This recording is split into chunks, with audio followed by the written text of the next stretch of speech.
Ako yung emotional support ni mama ko. Pero minsan, parang need ko rin ng support kasi tulad ni mama ko, na-stress din ako sa kanya. Yung tipong halata na nga na busy ako pero nangungurit siya na makinig raw ako. Siyempre makikinig ako kahit hindi ko naman maintindihan. Kahit napipilitan sa mukha ko, go lang. Yun lang naman kaya ko ibigay kay mama ko yung emotional support. Pero financial burden ganon.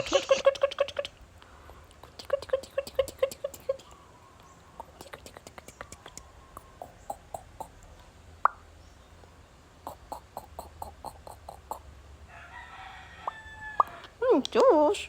So, baby.